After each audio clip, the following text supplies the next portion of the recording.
The mining station orbited around Saturn like a metal beetle clinging to space itself. Captain Jake Miller stood at the command center watching the stars through the massive window.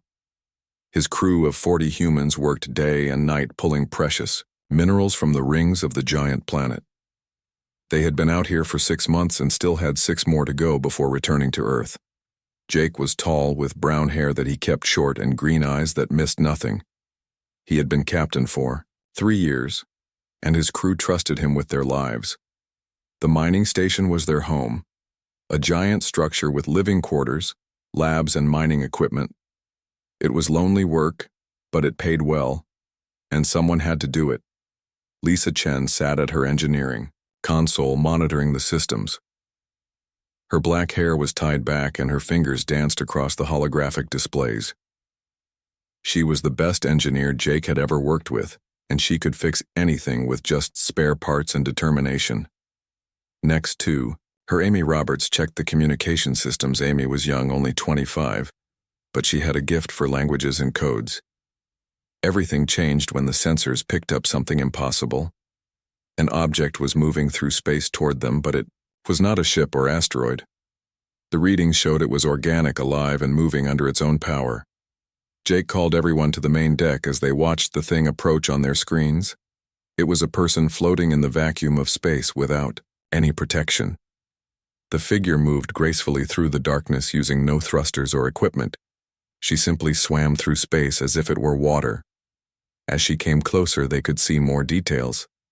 She was humanoid, but clearly not human. Her skin was blue like the deep ocean, and it seemed to glow from within. She had 4 arms that moved in perfect harmony. Her hair was silver and floated around her head like liquid mercury. She stopped just outside their window and looked directly at them. Her eyes were large and purple, swirling with colors that shifted like nebulas. She raised one of her 4 hands and placed it against the glass. Jake felt his heart skip, because despite being alien, she was the most beautiful thing he had ever seen. The crew argued about what to do. Some wanted to call Earth for instructions, others feared it might be a trap. But Jake made the decision. They would bring her inside. He could not explain why, but he felt she meant no harm. His instincts had kept them alive this long, and he trusted them now. They opened the outer airlock and she floated inside. When the pressure equalized and the inner door opened, she stood before them. Her height was impressive, nearly 7 feet tall. Her 4 arms hung gracefully. At her sides, the patterns under her translucent skin pulsed with soft light that seemed to match her heartbeat, if she even had a heart. She opened her mouth and sounds came out like music, like wind chimes in a gentle breeze. Then she paused, tilted her head, and tried again. This time she spoke English, though her voice still had that musical quality. "Hello, humans, I am Princess Zara of the Celestial Kingdom. I come seeking the brave ones who mine the rings of the 6th planet." Everyone stood frozen, in shock. An alien princess had just introduced herself in perfect English on their mining station. Jake stepped forward as captain. He tried to appear calm, though his mind was racing. "Welcome aboard, Princess Zara. I am Captain Jake Miller. This is my crew. How do you know our language?" Zara smiled and her whole face lit up literally. "My people have the gift of understanding. We can learn any language by listening to its patterns. Your radio signals have been traveling through space for over 100 years. We have been learning about you, studying you, admiring you." "Why admiring us?" Amy asked from behind Jake. "We are just humans, nothing special compared to someone who can survive in space." Zara turned those cosmic eyes to Amy and her expression became serious. "You say just humans as if that means something small. Do you know what my people call you? We call you the impossible ones. You live on a world that tries to kill you with storms and earthquakes and diseases, yet you survive. You have no natural weapons, no claws or fangs or armor, yet you became the dominant species. You could not fly yet. You built machines to carry you to the stars. You are magnificent." Jake felt a strange pride at her words, but he had to focus on practical matters. "Princess Zara, Why have you come here specifically? What do you need from us? Her expression changed to something that looked like worry. My people are in danger. Our dimension is collapsing. We have the knowledge to escape, but we lack something only humans possess. You have a unique energy, a force that comes from your determination and hope. We need that energy to power our escape portal. Without it, my entire species will die when our realm collapses in 30 of your days. The crew exchanged glances. This was beyond anything they had trained for. Jake ran his hand through his hair, a habit when he was thinking. How many of your people are we talking about? 12 million souls, Zara replied. Every remaining member of my species, we have children who have never seen a stable sky. We have elders who remember when our realm was paradise. Now we huddle in the last safe city as reality breaks apart around us. Lisa stepped forward, her scientific mind already working. How does human energy work? With your technology that does not make sense by our physics. Zara held out one of her hands. May I show you? It is easier than explaining. Lisa looked at Jake, who nodded. She reached out and touched Zara's hand. The moment they connected, Lisa gasped. Her eyes went wide and she stood perfectly still for several seconds. When Zara let go, Lisa stumbled back. Oh my God, Captain. I saw it. I understood it. It's not energy, like electricity. It's something about our neural patterns. Our brains create a specific wavelength when we refuse to give up. It's actual measurable energy. Jake made his decision fast, as he always did. We will help you, Princess, but I need to know everything. No secrets, no surprises. My crew's safety comes first. Zara bowed her head. A gesture that seemed universal. Thank you, Captain Jake Miller. I will tell you everything, and I promise on the honor of my bloodline that no harm will come to your people from mine.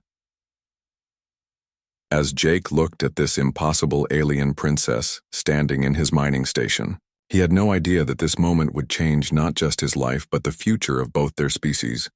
The adventure was just beginning, and none of them could imagine where it would lead. The next few days changed everything on the mining station.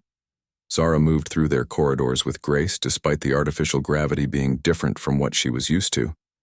She helped Lisa understand the mathematical equations that governed dimensional travel, drawing formulas in the air that glowed and rotated in 3 dimensions. The crew slowly got used to seeing her forearms working independently, creating holographic displays that no human computer could generate.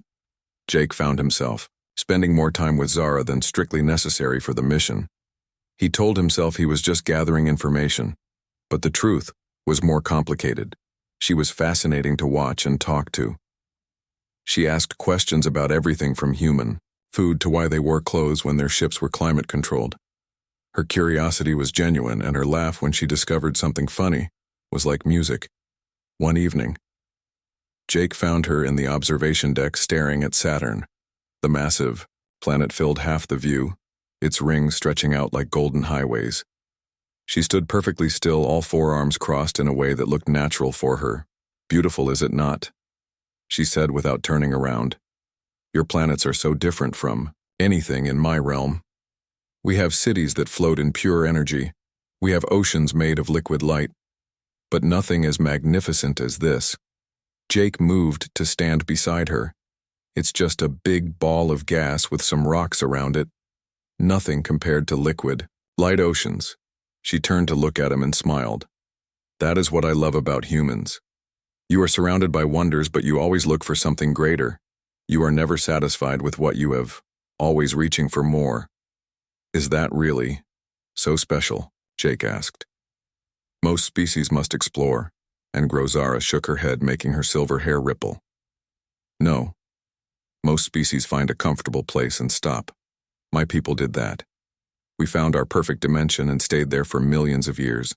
We became powerful but stagnant. Only when our realm began dying did we remember how to fight to survive. Humans never forgot. You fight every day. Jake felt bold and offered her something from his pocket. Want to try something Earth special? It's called chocolate. She took the small square, carefully sniffing it before taking a tiny bite. Her purple eyes went wide and all four hands fluttered with excitement. This is amazing. The complexity of flavors. How do you create such things? Just one of our talents, Jake said, with a grin. Though I should warn you, too much might make you sick.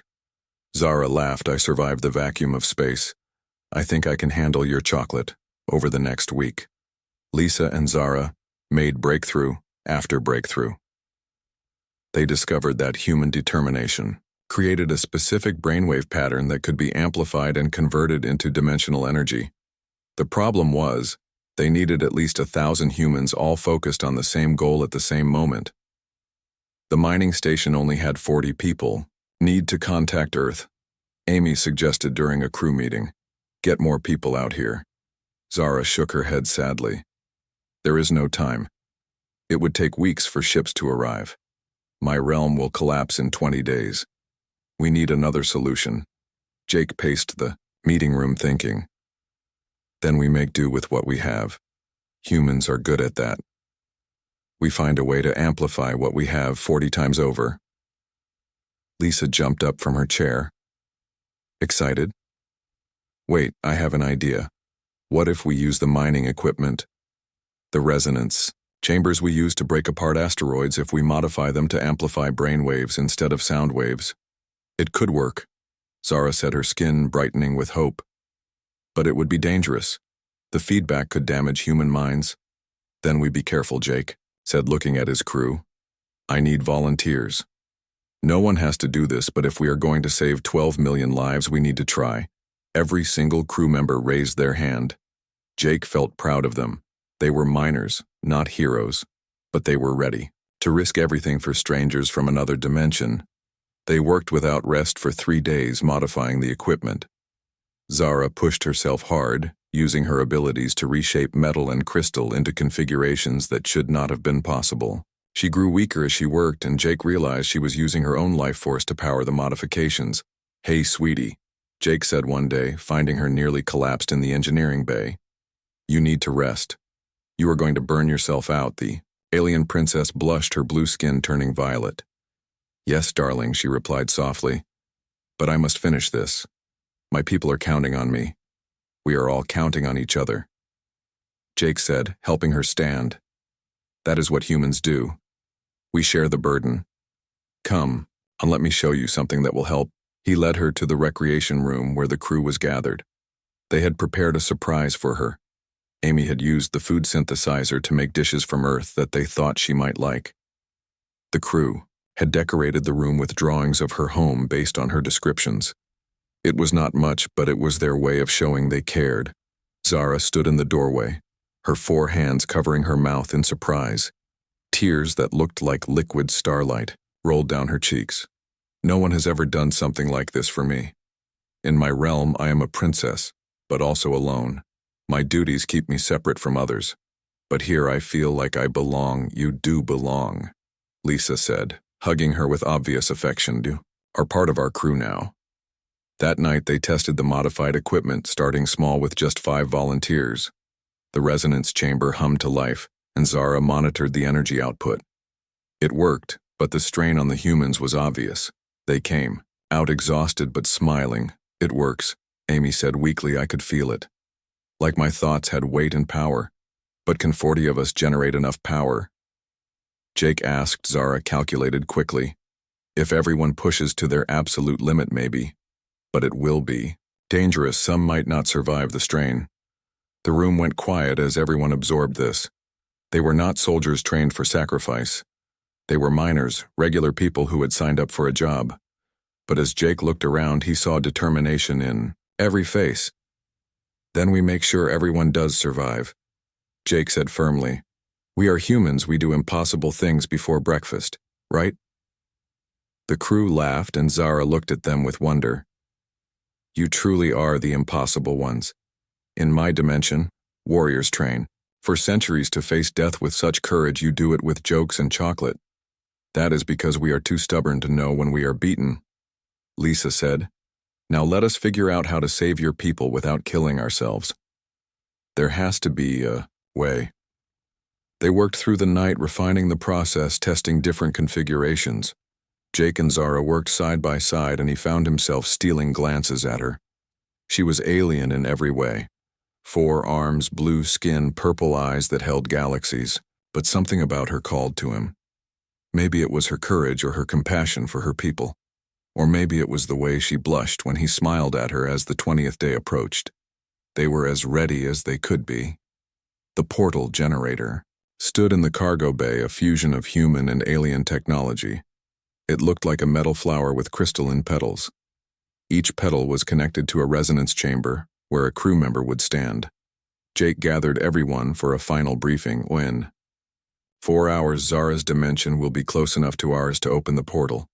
We will have one chance if we fail. 12 million beings die. If we succeed, we change history. We make first contact and save an entire species. But more than that, Amy added, we prove that humans are exactly what Zara says we are. We are the impossible ones who do not give up.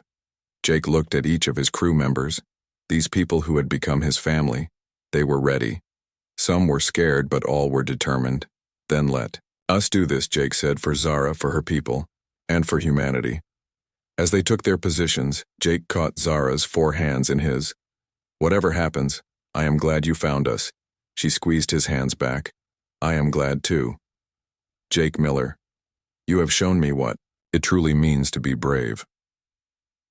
The countdown began, and everyone focused their minds on one thought. Save them. Save the celestial kingdom.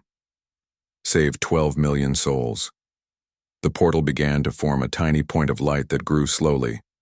The strain was immediate and intense, but 40 humans held on, their determination burning bright enough to punch a hole between dimensions. The portal grew larger as 40 humans pushed their minds beyond normal limits. Jake felt like his brain was on fire, but he held on, watching the swirling vortex expand.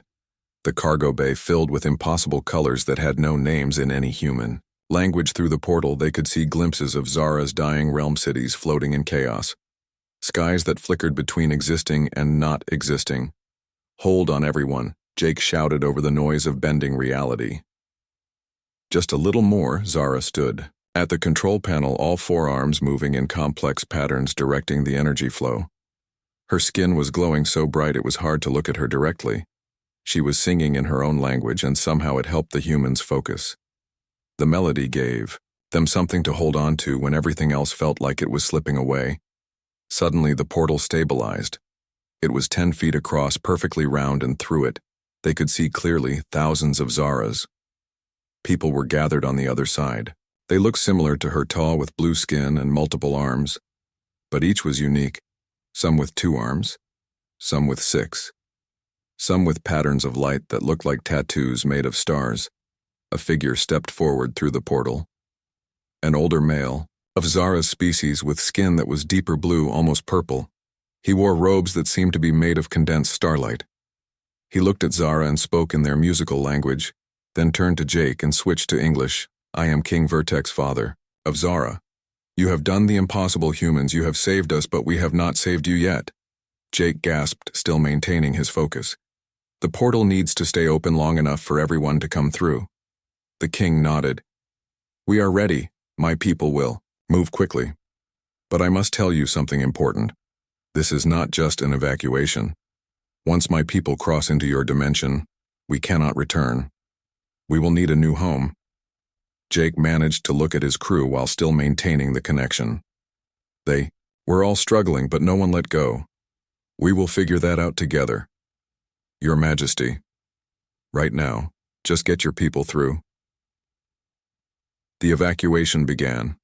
Zara's people moved through the portal in organized groups. Families staying together, children carried by parents, elderly helped by younger ones. Each being that passed through looked at the humans with expressions of gratitude and wonder. Some reached out to touch the resonance chambers, as if blessing them. Lisa was the first to collapse. Her nose started bleeding, and Amy caught her before she hit the floor. But even unconscious, her brainwaves kept flowing through the machine. She had pushed so hard her mind kept going even after her body gave out. No, Lisa needs medical attention, Amy cried. Out, keep going, Jake ordered, though it killed him to say it. If we stop now, everyone still on the other side dies. Lisa would want us to finish. More crew members started falling, but those still standing compensated, pushing harder. Jake felt something warm on his face and realized he was crying blood, but he did not care. All that mattered was keeping the portal open. 5 million through, Zara announced, her voice strained. 7 million, 9 million. The portal started fluctuating. Their realm was in its final collapse. Buildings were dissolving into nothing. Skies were turning inside out. The last groups of evacuees were running. Now panic replacing the organized evacuation. 11 million. Zara counted 11.5. Please, hold on just a little longer. Jake looked at his crew. Half were unconscious, the other half were barely standing, but not one person had let go of their connection. They were miners, not heroes, but today they were both. The last group came through a cluster of children who had been at the furthest point from the portal. As soon as they were safe, Zara shut down the gateway. The portal collapsed with a sound like reality itself. Sighing in relief, Jake fell to his knees. His vision was blurry, and his head felt like it had been turned inside out. Around him, his crew was in various states of collapse, but they had done it. 12 million souls saved. Zara ran to him, catching him before he fell completely. Her forearms wrapped around him, and he felt a strange warmth flow from her into him. Her healing abilities were limited, but she gave what she could. "You did it, Jake," she whispered. "You beautiful, impossible humans did it." "We did it," Jake corrected weakly. "All of us together." King Vertex approached them, his expression solemn. "Captain Miller, your crew has paid a terrible price. Several of your people may not recover fully from the neural strain." Jake forced himself to stand with Zara's help. "Then you better have some alien medical knowledge that can help them, Your Majesty." The king smiled. "For the first time, I do indeed. Our healers are already working with your injured. You saved our entire species, Captain. The least we can do is save your crew." Over the next hours, alien healers worked on the human crew. Their methods were unlike anything in human medicine, using harmonics and energy manipulation to repair damaged neural pathways. Lisa was the worst hurt, having pushed herself beyond all limits. But the healers sang over her for 6 hours straight, and slowly her vital signs stabilized. When she woke up, the first thing she said was, "Did we get them all?" "Every last one," Amy told her, crying with relief. "You crazy, brilliant woman, you nearly died." Lisa smiled weakly. "Worth it to save 12 million peoples." The crew recovered. Jake worked with King Vertex to figure out what came next. 12 million aliens could not stay on a mining station. They needed to contact Earth, but that conversation would not be easy. "Your leaders will fear us," the king said. "Wisely, we are more advanced in many ways. We could be seen as a threat. Not if we explain it right." Jake said, "Humanity has dreamed of finding other life for centuries. You are not invaders. You are refugees. And you came to us for help. That makes us special, right?" Zara touched his arm gently. "It makes you very special. Your species alone in all the dimensions we have observed has the spiritual energy to power dimensional travel. Do you understand what that means?" Jake shook his head, still recovering. "From the strain, it means humans are the key to traveling between dimensions." Zara explained. "Your determination, your refusal to give up, it creates an energy that can break the barriers between realities. My people have the knowledge, but only humans have the power, so we need each other," Jake said. The king nodded. "A partnership between our species could open the entire multiverse.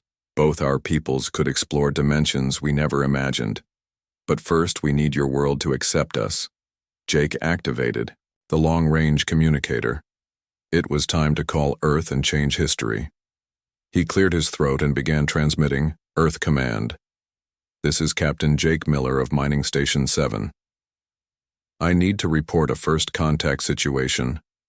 We have made peaceful contact with an alien species requesting asylum. 12 million refugees from a collapsed dimension. They are peaceful, advanced, and seeking our help." The response took several minutes to come back. When it did, the voice on the other end sounded like they were in shock. "Captain Miller, please repeat your last transmission. Did you say 12 million aliens?" "Yes, sir." Jake confirmed, and they are willing to share their technology in exchange for sanctuary. They have medical knowledge that has already saved my crew members from critical injuries. This is not an invasion. This is an opportunity. Stand by Captain Miller. Do not take any further action until instructions arrive. Jake cut the connection and turned to the others. Well, that went better than expected. They did not say no. Zara laughed. You humans always find hope even in uncertainty. That is our superpower. Jake said, then winced. Sorry, that sounded cooler in my head. The king placed a hand on Jake's shoulder. Young captain, you and your crew have earned the eternal gratitude of my people. Whatever happens next, know that you are heroes to us. You looked at impossible odds and did not hesitate. Jake looked around the cargo bay at his exhausted crew, at the thousands of aliens now sheltering in their station, at Zara, who had started all this by trusting them enough to ask for help. We are not heroes, Your Majesty. We are just humans. We do what needs doing. And that, Zara said, taking his hand, is exactly why you are heroes. 3 days passed before Earth responded. During that time, the mining station became a small city. Zara's people were efficient and organized. They converted empty cargo bays into living spaces, using their ability to manipulate energy and matter. They created gardens that grew with impossible speed, producing food that looked like glowing fruit. Their children played in the corridors, their laughter mixing with human voices. Jake walked through the station, amazed at the transformation. His crew had integrated with the aliens better than he expected. Amy was teaching English to a group of young Celestials, as they called themselves. Lisa worked with their scientists, exchanging knowledge that would take humanity centuries to discover, alone. Even the quietest crew members had found friends among the refugees.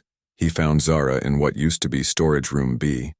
She had transformed it into something beautiful.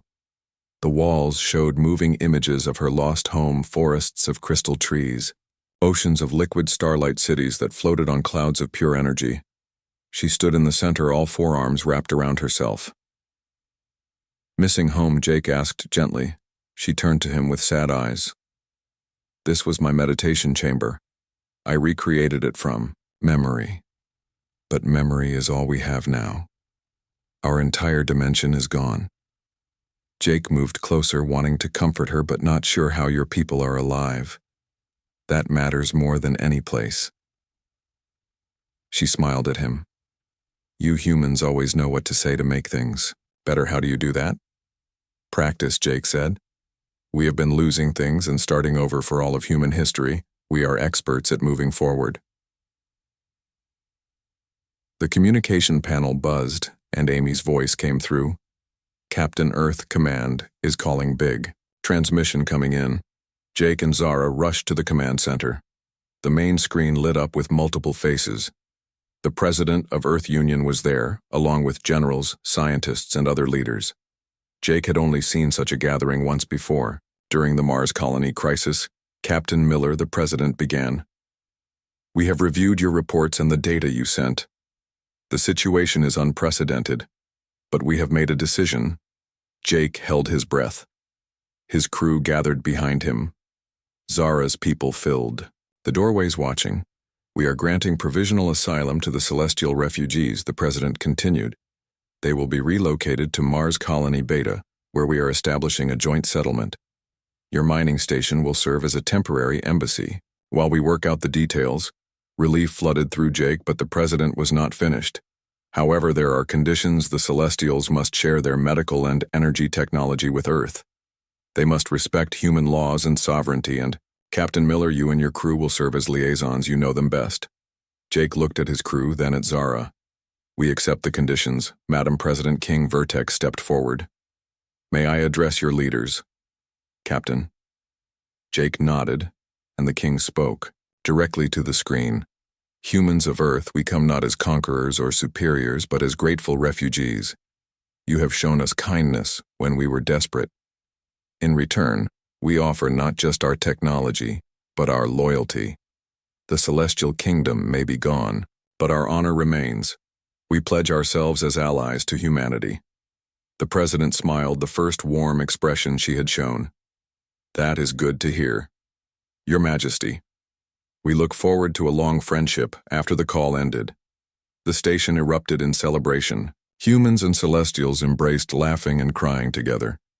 They had done more than save lives, they had united two species. That night there was a party in the main cargo bay. The Celestials created lights that danced in the air while humans played music from Earth. The two species taught each other dances that looked ridiculous when attempted by the wrong number of arms. Everyone laughed, and no one cared. Jake stood at the edge, watching it all. This morning, they had been alone in the universe. Tonight they were part of something bigger. "You are thinking deep thoughts," Zara said, appearing beside him. She had changed into a dress made of light that shifted colors as she moved, just processing everything Jake said.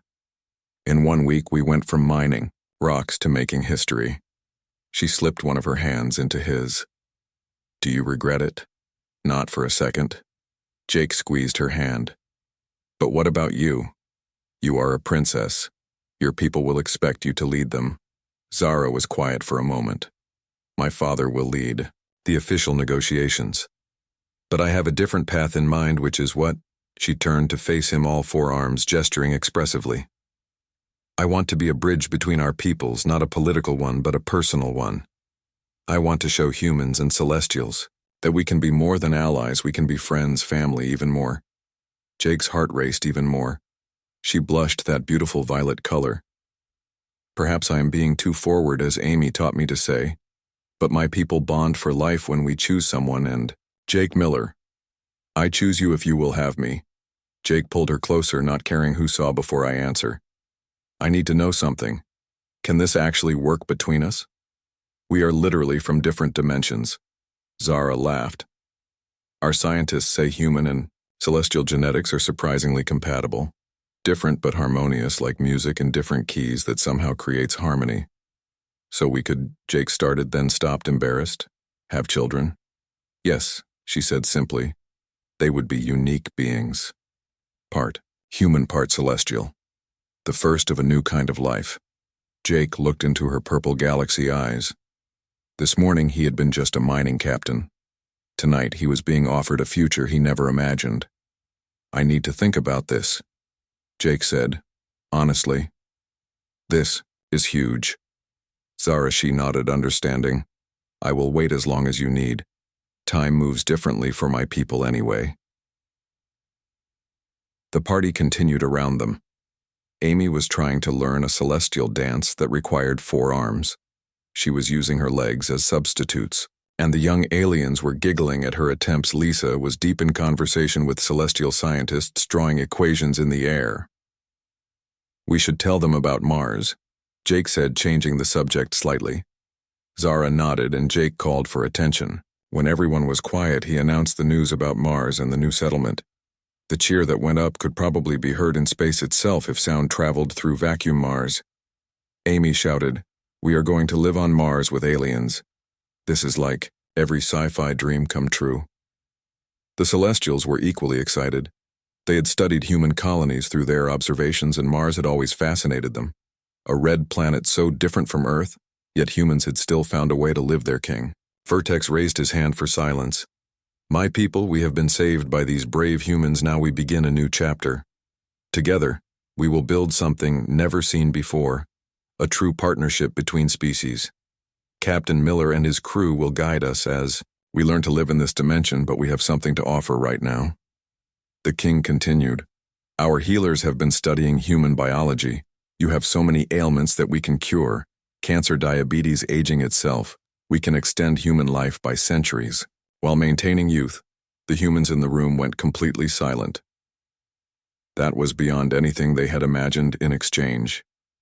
Lisa said slowly, her scientific mind working, "We help you adapt to our dimension, our culture, our way of life." "Exactly, King," Vertex said. "We have the knowledge, but you have something more valuable. You have the spirit that refuses to give up. You have the energy that opens doorways between worlds. Together we are unlimited." Jake felt the weight of history on his shoulders. They were not just saving one species, they were creating a new future for both. He looked at Zara, who was watching him with those impossible eyes, and made a decision. "Your Majesty," Jake said formally, "I accept the role of liaison, and if she will have me, I would like to court your daughter properly." By both human and celestial customs, the room exploded in cheers and whistles from the humans, while the Celestials made a harmonious humming sound that was their version of applause. Zara threw all four arms around Jake, lifting him off the ground with surprising strength. "Yes," she said simply. "Yes to everything." As Jake hugged her back, he thought about how wrong that old movie quote was. Space was not the final frontier. It was just the beginning. The real frontier was connection between beings who should never have met but somehow did. The frontier was love that crossed dimensions, hope that saved civilizations, and the stubborn human spirit that made the impossible possible. Tomorrow they would start the journey to Mars. They would begin building a new world for both species, but tonight, they celebrated under the rings of Saturn, two species becoming one people, under the vast cathedral of stars. 6 months later, Mars Colony Beta had transformed into something unrecognizable. The red planet now hosted the first interdimensional city in human history. Buildings grew from celestial crystal technology that converted Mars dust into living structures that could repair themselves. The domes that protected the city were made of energy fields instead of glass, allowing perfect views of the Martian sky while keeping the atmosphere inside. Jake stood on the observation deck of the new embassy building, watching the sun set over the red horizon. It was smaller than sunset on Earth, but beautiful in its own way. He wore a new uniform that combined human military design with celestial patterns that glowed softly, a symbol of the alliance. Between their peoples, the door opened behind him and Zara entered, carrying a datapad in 2 hands while her other 2 arms carried cups of coffee. She had learned to love the earth drink, though she added celestial spices that made it glow slightly. "The Council wants an update on the integration program," she said, handing him coffee and a kiss on the cheek. "How do we tell them that humans and celestials are getting along better than anyone expected?" "Tell them the truth," Jake said, taking a sip. "People are people no matter how many arms they have. We all want the same things: family, safety, purpose, and someone to share it with." "Speaking of family," she said with a knowing smile, "Lisa and Ambassador Zorith announced their engagement today." Jake nearly spit out his coffee. "Lisa and the Ambassador. But he is like 300 years old in celestial years. He is quite young, actually." Zara laughed. "Only 80 in human years. And Lisa says age is just a number when you have found someone who understands quantum physics as well as she does." The communication panel lit up with an incoming message from Earth. It was the president calling for their weekly update. Jake and Zara took their positions as the screen activated. "Captain Miller, Princess Zara." The president began. "How is the colony progressing? Head of schedule." Madam President, Jake reported. "The celestial growth technology has allowed us to expand 3 times faster than projected. We now have housing for 50,000, with more growing. Every day the terraforming project is also accelerating." The president nodded. "And the medical exchanges," Zara spoke up. "Our healers have successfully cured the first group of human cancer patients on Earth. The technology is being replicated in hospitals worldwide. Within a year, most terminal diseases will be treatable." "Excellent work, both of you," the president said.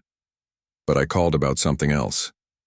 We have received a signal from outside our solar system." Jake and Zara exchanged glances. "Another alien species, Madam President. We do not know yet," the president said. "But the signal is directed specifically at Mars, at your colony. It seems to know about the Celestials.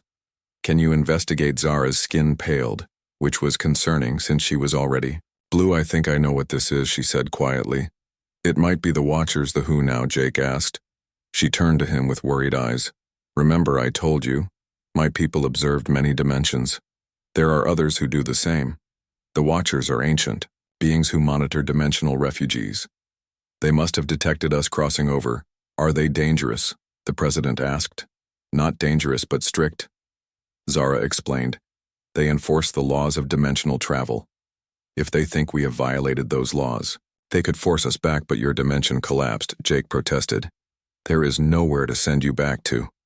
The screen flickered and suddenly a new figure appeared. It was not replacing the president but appearing alongside her like a ghost made of light. The being was tall, impossibly thin, with features that kept shifting as if it existed in multiple dimensions at once. "I am the Watcher assigned to this dimensional breach," it said in a voice like whispers overlapping. "The celestial kingdom has, fled their collapsing realm to yours. This requires evaluation." Jake stepped forward, protective instinct kicking in. "They are refugees seeking asylum. We helped them because it was the right thing to do." The Watcher turned its shifting face toward him. "Ah, humans, the impossible species. You interest us greatly. Do you know what you have done? We saved 12 million lives." Jake said firmly. The Watcher made a sound that might have been laughter. "You did more than that. You proved a theory we have debated for eons, that consciousness itself can generate dimensional energy. That determination and hope are not just emotions but forces that can reshape reality." Zara moved closer to Jake. "What are you saying?" The Watcher flickered, becoming more solid. "Humans are unique in all the dimensions we observe. Your neural patterns create a resonance that can open pathways between realities. The Celestials discovered this by accident, but we have been watching humans for much longer, waiting to see if you would discover it yourselves." "So we are like living keys to the multiverse?" Jake asked. "More than keys," the Watcher said. "You are bridges. Your species can learn to travel between dimensions at will, to explore infinite realities. And now that you have bonded with the Celestials, you will pass this ability to your children."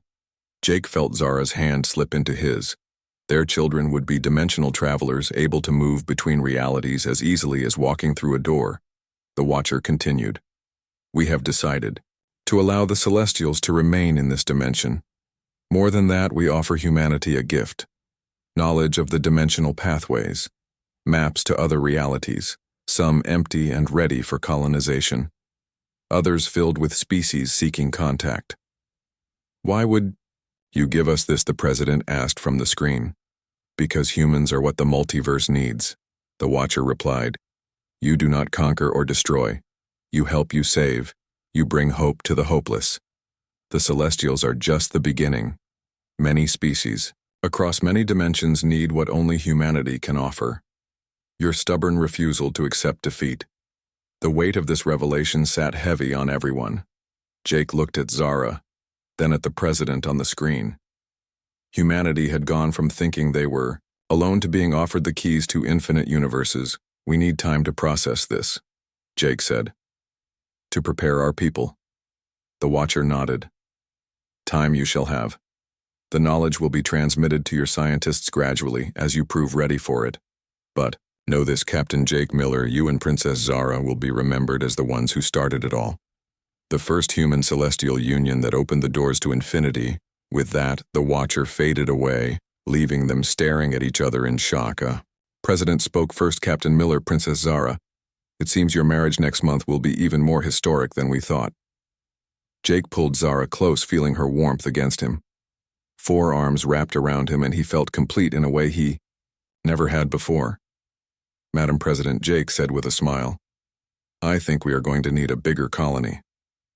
Later that evening, Jake and Zara walked through the colony streets. Humans and Celestials mingled freely now. Children of both species played together, while adults worked side by side. The impossible had become normal in just 6 months. They stopped at the memorial wall where the names of Jake's crew were inscribed in both English and Celestial script. Every member had survived the portal incident, but they were still honored for their sacrifice. Several of them still worked in the colony. Lisa ran the science division, Amy handled communications. "You know what the best part is?" Zara asked as they looked at the names. What Jake replied, "Your crew did not know they were making history, they just wanted to help. That is the most human thing of all. Doing the right thing not for glory but because it needs doing." Jake turned to her, remembering that first day when she floated outside their station. "Hey, sweetie," he said with a grin. "You turned out to be more than I bargained for." The alien princess blushed violet and replied, "Yes, darling." and you turned out to be exactly what the universe needed. They kissed under the Martian stars, while Earth hung. In the sky above them, two species, two hearts, one future.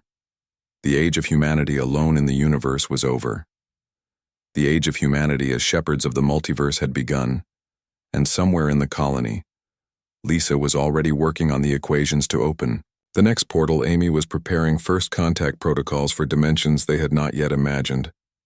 The crew that had just been mining Saturn's rings was now preparing to explore infinity.